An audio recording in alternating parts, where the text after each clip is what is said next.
If you go on YouTube and type in proxying guide or when to proxy, how to proxy, whatever, it's pretty much exclusively singed videos if you do see any videos.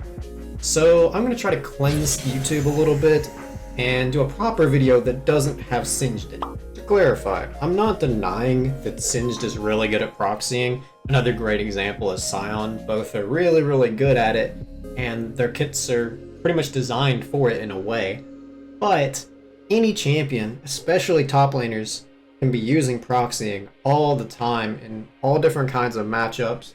Whether you're ahead, even behind, there are many ways that proxying can be valuable, and people don't really know that. They just think, oh, I'm ahead, so I'm going to proxy, but there's way more to it than just that. I've briefly covered some benefits of proxying in the past in a different video. If you want to go to that video, go for it. I have no problems with that, of course. But for the sake of this video, I'm going to pretend that that video wasn't created, and I'm just going to have it all in one video. Now you may be thinking, because of the new preseason changes, or if they keep it in Season 13, you're slightly decentivized from taking jungle camps because you get less resources, they're tankier, etc. Sure, but if you do take them, it's still free gold, still free XP, and it stalls the opponent's ability to upgrade their smite, which if you get lucky, or if it lines up perfectly and you guys are fighting over an objective and your jungler has upgraded and the opponent hasn't because you had been taking camps consistently, that can make a big difference. Proxying is used the least whenever people are behind, because when you're ahead it's a little bit easier to figure it out. So I'm going to start off with that, just talking about why you should do it when behind. A lot of advantages can stem from it. For example, if you're in a matchup where you can't farm, and like if you try to go up for the wave, the opponent's just going to poke you out, potentially even all in you because the wave's in a really bad spot, or you're just really, really weak, whatever it may be, and you just can't do anything about that on its own. You can't go get that wave, your jungler can't help you crash it, you're just stuck there in an island. Well, the alternative is you can either maybe clear a jungle camp room, whatever. Of course, those are also options in that situation, but sometimes that's just not possible. Jungle camps have already been cleared, or maybe your mid laner just backed, whatever, and you can't do that. So then you can go proxy. Now, you do still need to know where the enemy jungler is, of course, but doing this will allow you to have the wave crash, or at least make it harder for the opponent to freeze it. You're able to collect the wave that you wouldn't have been able to collect before because you were so far behind that you were just unable to farm. Here you're still getting your golden XP, and then you can either recall or stay until you find that you are in a risky position and then eventually you need to leave. But that can make matchups way more playable than seemingly would be in this scenario if you didn't proxy.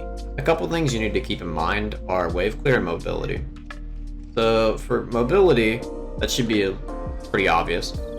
If you're playing something like Malphite and you try to go proxy into something like a Camille, they're just going to E and ult onto you if she's level 6, of course. You have been slain. So predictable. So you can't really do that. But if the opponent's playing Malphite and they don't have ult up, or at least if they do have ult up, they can't use it immediately to kill you because you're spacing far enough away, or you have a dash to get away, then that can work much more easily. Great champions in order to do this are Tryndamere, Renekton, anything along those lines, because they can get over a wall and they have the wave clear to back it up.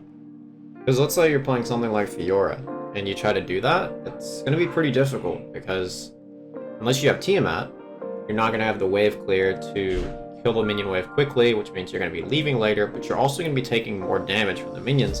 And since Fiora doesn't have sustain in her kit, she's gonna lose a lot of HP, which makes it even easier to die, or just harder to continue the proxy because she's missing so much health.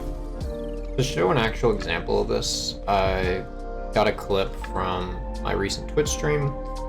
In it, I was playing against a Kayle, and unfortunately, I had to AFK briefly more than once due to some IRL ganks. So I was a little bit behind, even though I should have been fine if it weren't for the AFKs.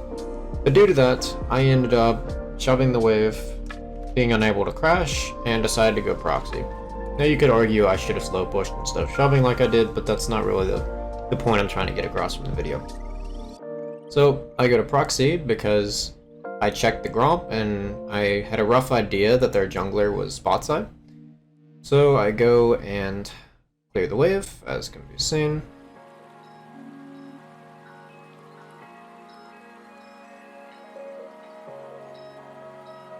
But due to them getting information, I had to back away because Talon was missing from mid lane. That was very important when going for the proxy. I had to know that Talon was mid, and as I mentioned earlier, know that the jungler wasn't there, and then he ends up bot lane. As you can see on the minimap or from the kill.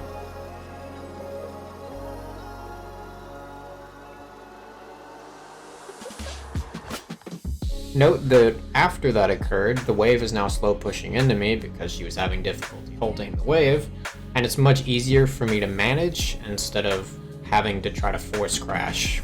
Now that I've covered the value of proxying when you're behind, I can cover the proxying of being even or ahead.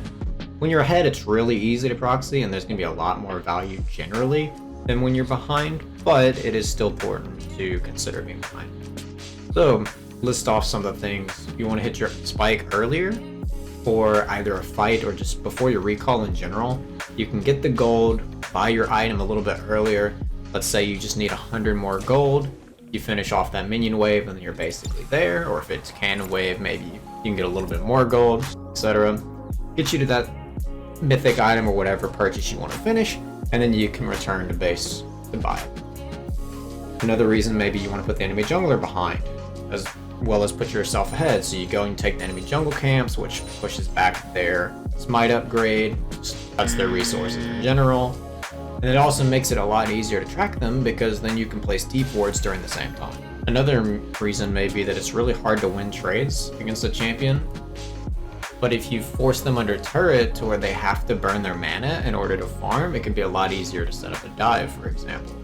If it's something like Malphite, Maokai, Horn, a lot of tanks, it's going to be a lot easier because they don't have a lot of damage in their kit to clear waves without using their abilities. Now obviously if the champion doesn't have mana costs, you're not going to have that value, but if they lack sustain, you could still get that benefit, or if just in general you want to keep them from roaming, then you can use that as well because they have to stay under turret to collect the wave.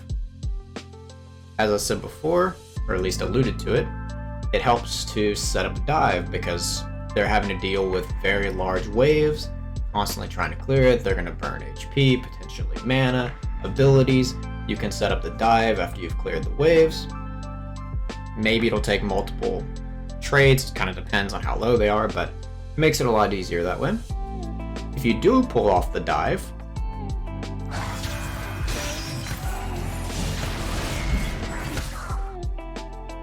then they miss even more minions, and you get a lot more off of the turret than if you were to kill them in, let's say, the middle of the lane.